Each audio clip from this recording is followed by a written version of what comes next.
ಉತ್ತರ ಕನ್ನಡ ಜಿಲ್ಲೆಯಲ್ಲಿ ಭಾರಿ ಮಳೆಯಾಗಿದೆ. ಇದರ ಪರಿಣಾಮ ಬೆಂಗಳೂರಿನಲ್ಲಿ ನೋಡ್ತಾ ಇದ್ವಿ, ಅಪಾರ್ಟ್ಮೆಂಟ್ನಲ್ಲಿ ನೀರು ನುಗ್ತು ಅಂತೇಳಿ. ಈಗ ಕಾರವಾರ ನಗರದ ಅಪಾರ್ಟ್ಮೆಂಟ್ಗಳಿಗೂ ಕೂಡ ನೀರು ನುಗ್ಗಿದೆ. ಕಾರವಾರದ ಅಂಬೇಡ್ಕರ್ ಸರ್ಕಲ್ ಬಳಿ ಇರುವಂತ 2 ಅಪಾರ್ಟ್ಮೆಂಟು ಅಲ್ಲೂ ಕೂಡ ಈಗ ನೀರು ನುಗ್ಗಿದೆ. ಆ ರೀತಿಯಲ್ಲಿ ಮಳೆ ಸುರಿದಿದೆ ಥೋ ಅಂತ ಹೇಳಿ ನಿಂತೇ ಇಲ್ಲ, ಬಿಡುವಿಲ್ಲದೇನೆ ಮಳೆ ಸುರಿದಿರುವಂತ ಪರಿಣಾಮ. ಸೊ ಉತ್ತರ ಕನ್ನಡ ಜಿಲ್ಲೆಯಲ್ಲಿ ಕಾರವಾರ ನಗರದ ಅಪಾರ್ಟ್ಮೆಂಟ್ಗಳಿಗೆ ನೀರು ನುಗ್ಗಿದೆ. ಸೊ ಅದು ಹಿಂದೆನೂ ಈ ರೀತಿಯಾದಂಥ ಸಮಸ್ಯೆ ಆಗಿತ್ತು ಅನ್ನುವಂಥದ್ದು ನನಗೆ ಜ್ಞಾಪಕ ಈ ಅಪಾರ್ಟ್ಮೆಂಟ್ಗಳಿಗೆ. ಅದೇನಾ ಅಂತ ಕಾರಣ, ಅಂಬೇಡ್ಕರ್ ಸರ್ಕಲ್ ಬಳಿ ಇರುವಂಥ ಅಪಾರ್ಟ್ಮೆಂಟ್ ತಗ್ಗು ಪ್ರದೇಶಗಳಲ್ಲಿದೆ. ಸೊ ಈಗ ಸಂಪೂರ್ಣವಾಗಿ ನೀರು ನುಗ್ಗಿದೆ ಅಲ್ಲಿ. ಕೇಳೋಣ ಡೀಟೇಲ್ ಆಗಿ ಅದೇನಾ ಹೌದಾ ಅಥವಾ ಅಲ್ವಾ ಅಂತ ಹೇಳಿ.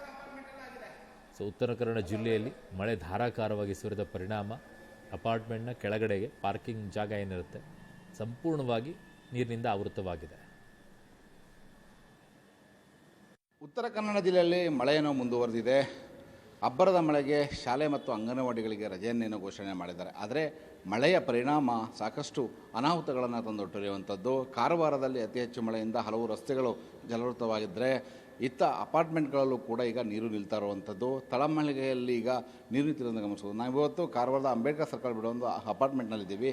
ಈ ಭಾಗದಲ್ಲಿ ನೀವು ನೋಡ್ಬೋದು, ತಳಭಾಗದಲ್ಲಿರುವಂತಹ ಗ್ರೌಂಡ್ ಫ್ಲೋರ್ನ ಕಾರ್ ಪಾರ್ಕಿಂಗ್ ಏರಿಯಾ ಸಂಪೂರ್ಣವಾಗಿ ಈಗ ಜಲಾವೃತವಾಗ್ತಾ ಇರುವಂಥದ್ದು. ಈ ಭಾಗದಲ್ಲಿ ಸಾಕಷ್ಟು ನೀರು ನಿಂತಿದ್ದಾವೆ. ಯಾಕೆಂತಂದರೆ ಒಂದನೇದಾಗಿ ಕಾರವಾರ ಭಾಗದಲ್ಲಿ ಎಲ್ಲೆಲ್ಲಿ ಅಪಾರ್ಟ್ಮೆಂಟ್ಗಳನ್ನು ನಗರ ಪ್ರದೇಶದಲ್ಲಿ ಮಾಡಿದಾರೋ ಅಲ್ಲಿ ಸುಗಮವಾಗಿ ನೀರು ಹೋಗಲಿಕ್ಕೆ ಬೇಕಾದಂತಹ ವ್ಯವಸ್ಥೆಯನ್ನು ಮಾಡಲಿಲ್ಲ. ಇದರ ಪರಿಣಾಮ ಅಂಡರ್ಗ್ರೌಂಡ್ನಲ್ಲಿ ಕಾರ್ ಪಾರ್ಕಿಂಗ್ ಏನು ವ್ಯವಸ್ಥೆಯನ್ನು ಮಾಡಿದ್ದಾರೆ ಅವೆಲ್ಲವೂ ಕೂಡ ಈಗ ಮಳೆ ಬಂದಾಗ, ಅತಿ ಹೆಚ್ಚು ನೀರು ಬಂದಾಗ ನೀರು ಬೇರೆಡೆ ಹೋಗಲಿಕ್ಕೆ ಆಗದೆ ಈ ರೀತಿಯ ಸ್ಥಿತಿ ನಿರ್ಮಾಣವಾಗ್ತಾ ಇದೆ. ಹಿಂದೆ ಕಳೆದ 1 ತಿಂಗಳ ಹಿಂದೆ ಮಾರುತಿ ಗಲ್ಲಿಯಲ್ಲಿ ಸುಮಾರು 3 ಅಪಾರ್ಟ್ಮೆಂಟ್ಗಳು ನೀರು ನುಗ್ಗಿ ಆ ಭಾಗದಲ್ಲಿ 20ಕ್ಕೂ ಹೆಚ್ಚು ಕಾರುಗಳು ಜಲಾವೃತವಾಗಿದ್ದವು, ಸಂಪೂರ್ಣ ಹಾಳಾಗಿದ್ದವು. ಆದರೆ ಇದೀಗ ಮತ್ತೆ ಅದೇ ರೀತಿಯ ಸಿಚುವೇಶನ್ ಈ ಭಾಗದಲ್ಲಿ ಇರುವಂಥದ್ದು. ನೀವು ನೋಡ್ಬೋದು ಯಾವ ರೀತಿಯಲ್ಲಿ ನೀರು ನಿಂತಿದೆ ಅಂತೇಳಿ. ಈಗ ನೀರನ್ನು ತೆಗೆಯುವಂತಹ ಪ್ರಕ್ರಿಯೆಗೆ ಈ ಅಪಾರ್ಟ್ಮೆಂಟ್ನ ಮಾಲೀಕರು ತಯಾರಾಗಿರುವಂಥದ್ದು. ಆದರೆ ಹೆಚ್ಚಿನ ಮಳೆ ಬಂದರೆ ಮತ್ತೆ ನೀರು ಈ ಭಾಗದಲ್ಲಿ ಇನ್ನೂ ಬರ್ತದೆ. ಈಗಾಗಲೇ ಒಂದು 4-5 ಬೈಕ್ಗಳಿದ್ದಾವೆ, ಒಂದು ಕಾರ್ಗಳು ಕೂಡ ಇರುವಂಥದ್ದು. ಅವೆಲ್ಲ ಅರ್ಧ ಆ ನೀರಿನಲ್ಲಿ ಈಗ ಮುಳುಗಿರುವಂಥದ್ದು. ಈ ರೀತಿಯ ಸ್ಥಿತಿ ಉತ್ತರ ಕನ್ನಡ ಕಾರವಾರದಲ್ಲಿ ಇರುವಂಥದ್ದು. ಹೆಚ್ಚಿನ ಮಳೆ ಬಂತು ಅಂತಂದರೆ ಅಪಾರ್ಟ್ಮೆಂಟ್ಗಳಲ್ಲಿ ಈ ರೀತಿಯ ಸ್ಥಿತಿ ಈಗ ನಿರ್ಮಾಣವಾಗ್ತಾ ಇರುವಂಥದ್ದು. ಯಾಕೆಂತಂದರೆ ನಗರಸಭೆಯವರೊಂದು ಅಪಾರ್ಟ್ಮೆಂಟನ್ನು ಮಾಡಲಿಕ್ಕೆ ಒಂದು ಪರ್ಮಿಷನನ್ನು ಕೊಟ್ಟಾಗ ನೀರು ಹೋಗಲಿಕ್ಕೆ ಬೇಕಾದ ವ್ಯವಸ್ಥೆಗೆ ಸೂಕ್ತವಾಗಿ ಮಾಡಬೇಕಾಗಿತ್ತು. ಆದರೆ ಇಲ್ಲೆಲ್ಲೂ ಕೂಡ ದೊಡ್ಡ ದೊಡ್ಡ ಅಪಾರ್ಟ್ಮೆಂಟ್ಗಳಾಗ್ತಾ ಇದ್ದಾವೆ ಹೊರತು ನೀರು ಸೂಕ್ತವಾಗಿ ಚರಂಡಿಯಲ್ಲಿ ಹೋಗಲಿಕ್ಕೆ ಬೇಕಾದ ವ್ಯವಸ್ಥೆಗಳಿಲ್ಲ. ಇದರಿಂದಾಗಿ ಈಗ ಮತ್ತೆ ಅಪಾರ್ಟ್ಮೆಂಟ್ಗಳಲ್ಲಿ ಈಗ ನೀರು ನಿಲ್ತಾ ಇರುವಂಥದ್ದು.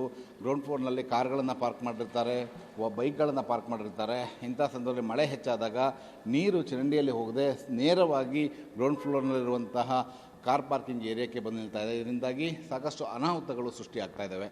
ಒಟ್ಟಲ್ಲಿ ಕಾರವಾರದಲ್ಲಿ ಈಗ ಬರೀ ನಗರಸಭೆಯ ಒಂದು ನಿರ್ಲಕ್ಷ್ಯ ಇವತ್ತು ಈ ರೀತಿಯ ಒಂದು ಅನಾಹುತಕ್ಕೆ ಕಾರಣವಾಗಿರುವಂಥದ್ದು. ಕ್ಯಾಮ್ರಾಮನ್ ಸುರೇಂದ್ರ ಜೊತೆ ನವೀನ್ ಸಾಗರ್, ಪಬ್ಲಿಕ್ ಟಿವಿ, ಕಾರವಾರ.